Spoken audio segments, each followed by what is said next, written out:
میرے ہسبینڈ نے پہلے اسلام قبول کیا، ایک جین فیملی سے بلونگ کرتے ہیں. میں اگروال فیملی سے تھی. میرا پرانا نام مانسی اگروال تھا. اور میرے ہسبینڈ نے جب اسلام قبول کیا تو میرے لیے میری لائف کا بہت ایک شاکنگ انسیڈنٹ تھا. میں نے فرسٹ ٹائم کسی کو پہلی بار دیکھے، میں نے کسی کو نماز پڑھتے ہوئے دیکھا. میں نے اچانک یہ اکثر کر کے ایک پرٹیکولر ٹائم ہوتا تھا اور یہ گھر سے کہیں چلے جاتے تھے اور میں ان سے پوچھتی تھی کہ آپ کہاں جاتے ہیں، تو یہ ریپلائی کرتے تھے this is none of your business, you have to do your job. تو میں بھی خاموش ہو جاتی تھی. باقی میرے فادر ان لا سے اکثر ان کی ڈیبیٹ اور سب کچھ ہوا کرتا تھا، بٹ مجھے نہیں سمجھ میں آتا تھا کہ یہ ڈیبیٹ کیا ہے، یہ لوگ کس بات پہ اتنا زیادہ مطلب ان کا ڈیبیٹ اتنا ایگریسو موومنٹس پہ کیسے آ جاتا ہے. تو باقی پھر ایک دھیرے دھیرے جب مجھے یہ اسلام کے پہلے تو یہ لوگ نہیں بتائے، بٹ فرسٹ ٹائم جب میں نے ان کا فجر کی نماز تھی اور اچانک میری نیند کھلی اور میں نے ان کو نماز پڑھتے ہوئے دیکھا. میں نے ان سے پوچھا کہ آپ کیا نماز پڑھ رہے ہیں، کیونکہ صرف ٹیلی ویژن پہ دیکھا تھا کہ ہاں ایسے جو کرتے ہیں وہ نماز کے ایکشنز ہیں. میں نے ان سے پوچھا کہ آپ نماز پڑھ رہے ہیں، انہوں نے کہا کہ ہاں میں نماز پڑھ رہا ہوں. میں نے بالکل دیر نہیں کی میرے فادر ان لا کو بتانے میں. میں روم سے باہر نکل کے اور میں نے سب سے پہلے ان کو بتایا کہ پاپا جی آج ان کو میں نے نماز پڑھتے ہوئے دیکھا. تو انہوں نے مجھ سے کہا کہ ٹھیک ہے خاموش رہو، ابھی کسی سے کہنا نہیں، ہم دیکھیں گے کیا کر سکتے ہیں. اب وہ جو میری لائف کا مومنٹ تھا، وہاں سے میرے کو ایسا لگا کہ یہ کیا ہوا، مطلب یہ کیا کر رہے ہیں، ایسا کیوں کر رہے ہیں، یہ کہیں یہ کسی ایسے ویکتی سے تو نہیں مل گئے جو ان کو ٹیررزم کی طرف لے جا رہا ہے اور یہ ایسی چیزوں میں تو نہیں انوالو ہو جائیں گے. ایک بہت بڑا ڈر جو میرے اندر تھا وہ، اور on that time I was pregnant, تو میرے کو ایک بہت کھلبلی سی لگی رہتی تھی کہ یہ کیا چل رہا ہے، یہ کیا چل رہا ہے. پھر دھیرے دھیرے کر کے جب میں ان کی بکس وغیرہ جو المیرا میں رکھی رہتی تھیں وہ میں پڑھنے لگی اور ڈھونڈنے لگی. چھپا کے رکھا کرتے تھے اور مجھے جب بھی کوئی بک ملتی تھی تو پھر میں اس کو پڑھنے لگی. تو مجھے اس میں ایسا کچھ لگتا ضرور تھا کہ پتہ نہیں کچھ ہے، کوئی ڈیفرنٹ چیز ہے، کیونکہ میں نے دیکھا کہ ان کے اخلاق، ان کی سب چیزیں بالکل چینج ہو گئی. جو یہ پہلے تھے اس سے یہ بالکل الگ ہو گئے. تو مجھے ایسا پرسنلی لگتا تھا کہ اس پلیٹ فارم نے ان کو ایسا کیا دیا جو میرے ہسبینڈ کو بالکل چینج کر کے رکھ دیا. مطلب الحمدللہ یہ اس سمے کوشش کرتے تھے کہ جو نبی کی سنتیں ہیں، جو ہمارے نبی صلی اللہ علیہ وسلم نے کیا، اپنی وائف کی مدد کرنا، اپنی وائف کے ساتھ کس طرح اس کے حقوق کی ادائیگی کرنا، یہ سب کچھ وہاں الحمدللہ کرنے لگے. اور مجھے جو ان کا یہ ڈراسٹیکل چینج تھا، جو ان کو اس پلیٹ فارم پہ آئے ہوئے 6 months یا 1 year ہوا ہوگا، وہ دیکھ کے میرے لیے ایک بہت بڑا ایک سرپرائز تھا کہ یہ کیا ہوا. پھر اس کے بعد مجھے لگا کہ نہیں، میں بھی اب اس کو جانتی ہوں، میں بھی اب پڑھوں گی. اور پھر میں اپنے فادر ان لا اور ان کی ڈیبیٹ سننے لگی. تو جینزم میں گاڈ کانسیپٹ ہے ہی نہیں. ہر وہ ویکتی جو بہت زیادہ علم حاصل کر لیتا ہے، بہت زیادہ نالج حاصل کر لیتا ہے، تو وہ ایک لمٹ پر آ کر نعوذ باللہ گاڈ کا وہ مقام حاصل کر لیتا ہے اور لوگ اسی کی پھر پوجا کرنے لگتے ہیں، اسی کی ورشپ کرنے لگتے ہیں.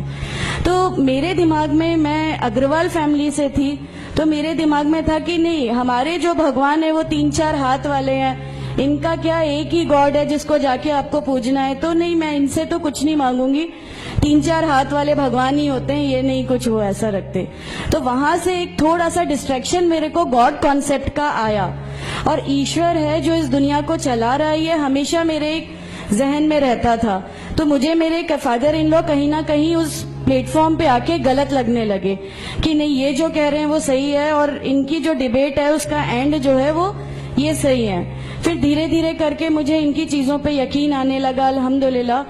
پھر ہمارے ایک فیملی فرینڈ ہیں، ان کے یہاں یہ مجھے لے گئے. وہاں پر کسی نے مجھ سے کہا کہ میں بہت بزرگ ہو چکا ہوں، کلیم صدیقی صاحب ہیں، مجھے ان کا نام دھیان نہیں ہے اچھے سے، بٹ انہوں نے مجھ سے کہا بیٹا میں بہت بزرگ ہو چکا ہوں، میں چاہتا ہوں تم کلمہ پڑھ لو، میری زندگی رہے نہ رہے، میں آپ سے ملوں نہ ملوں، تو آپ کلمہ پڑھ لو. تو الحمدللہ میں نے کلمہ پڑھ لیا.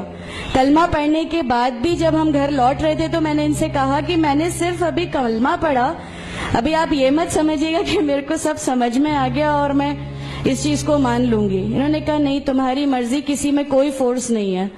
تو الحمدللہ اللہ تعالیٰ کا احسان ہے, اس کلمے کی طاقت تھی. اور یہ ہمیشہ کہتے تھے تمہیں کوئی دعا مانگنی ہے تو تہجد میں مانگا کرو. تہجد کا جو ٹائم ہوتا ہے وہ بہت قیمتی ہوتا ہے اور اس میں اللہ تعالیٰ سب کی دعائیں قبول کرتا ہے. انہوں نے مجھے ایک دعا سکھائی تھی کہ تم ایک دعا مانگو کہ یا میرے رب, اگر میرا ہسبینڈ غلط راستے پر ہے تو اس کو صحیح راستے پہ لے آ, اور اگر میں غلط راستے پہ ہوں تو مجھے صحیح راستہ دکھا دے. الحمدللہ میں یہ دعا کنٹینیو مانگتی تھی. ایک بار میری نیند الحمدللہ تہجد میں کھلی اور بس میں نارمل جیسے ایک دھیان کرتے ہیں ویسا میں بیٹھ گئی اور اپنے آپ اچانک دل چاہا کہ بس سجدہ کروں. میری زندگی کا وہ پہلا سجدہ تھا اور اس بہت لمبا سجدہ تھا, اور اس سجدے میں نے میرے رب سے کیا کیا مانگ لیا مجھے بھی نہیں یاد ہے. اور اس سمے مجھے ایسا فیل ہو رہا تھا جیسے اللہ تعالیٰ خود مجھ سے بات کر رہا ہے, اللہ میرے سوالوں کا جواب خود دے رہا ہے. الحمدللہ بس اس کے بعد تو ایسا لگا کہ نہیں, اسلام حق ہے اور اسلام پہ ہی چلنا ہے.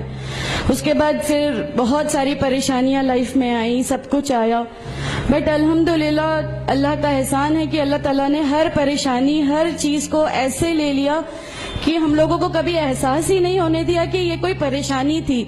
ایسا لگا کہ اللہ کی پوری راہ میں ہم لوگوں کو ریوارڈ ہی ملنا ہے اس چیز کا, اور اللہ ہمیں اس کا ریوارڈ ہی دیتا چلا جائے گا. الحمدللہ بس اس سمے سے شروعات ہوئی تھی دین اسلام کی. الحمدللہ آگے چل کے پریشانیاں, تکلیفیں ہر ریورٹ کی زندگی میں آتی ہیں, لیکن میں ہر ریورٹ بہن سے یہ کہنا چاہتی ہوں کہ اللہ کی خاطر آپ لوگ اس دین میں آئے ہیں, کسی اور چیز کے لیے نہیں آئے. تو اللہ ہی کی خاطر ان پریشانیوں کو بھی جھیلیے, اللہ ہی کی خاطر جھیلیے. اللہ تعالیٰ اگر آپ لوگوں سے ماشاءاللہ, میں جب گھر سے نکلی, جب ہمارے فادر ان لا نے ہمیں گھر سے نکالا, میرے بچے کی, چھوٹا بچہ تھا, چھوٹے والے کی صرف ایک دودھ کی بوتل تھی, اس کے علاوہ کچھ بھی نہیں تھا. میں جاب کرتی تھی, میں نے اپنے چھوٹے بیٹے کو ماں کے یہاں چھوڑ کے جایا کرتی تھی. میرے ممی پاپا بہت زیادہ ہم لوگوں سے ڈیٹیچ نہیں ہوئے تھے, ایک محبت تھی ان کو ہم سے, تو اس محبت کے کارن ان لوگوں نے کبھی ہمارا اس لیول تک اپوز نہیں کیا جو ان لاز کی طرف سے آیا. تو جب میں میرے مائکے گئی اور میں نے اپنے بچے کو لیا اور میں نے کہا کہ ماں ہم نے وہ گھر چھوڑ دیا, ہمیں اس گھر سے ان لوگ نکالے, ایسا کر کے. ماں ہے, بہت روئی, تم لوگ کیوں ایسا کر رہے ہو, کیا کرو گے, کیسے رہو گے, دونوں چھوٹے بچے ہیں, کیا ہوگا. میں نے کہا کہ ماں آپ صرف ایک ماں ہو نا, وہ مجھے 70 ماؤں کے برابر محبت کرتا ہے, تو جو رب مجھے میری 70 ماؤں کے برابر محبت کرتا ہے وہ کیسے اس دنیا میں مجھے رسوا کر سکتا ہے. صرف ایک چھوٹا سا یہ وشواس تھا. الحمدللہ اس وشواس کو رکھتے ہوئے ساری چیزیں, سب پریشانیاں ایسے اللہ تعالیٰ نے لے لی کہ اس کا میرے پاس کوئی کہنے کے لیے بھی شبد نہیں ہے. الحمدللہ. اور میں آپ لوگوں سے سب سے گزارش کرتی ہوں, اور اگر اللہ نے مجھے آپ لوگوں کی ایک ایسی بہن بنا دیا جو آپ کی پریشانیاں, آپ کی ہر اس میں, ہمارا گھر, ہماری سب کچھ الحمدللہ آپ کے لیے ہے, کیونکہ ہم لوگ ٹھان کے بیٹھے ہیں ہمارا جینا مرنا, ہماری نمازیں, ہمارا سب کچھ صرف اللہ کے لیے ہے, اور یہی لے کے ہم کو جانا ہے, کوئی جواب ہمیں نہیں ملے گی. السلام علیکم ورحمۃ اللہ وبرکاتہ. اگر آپ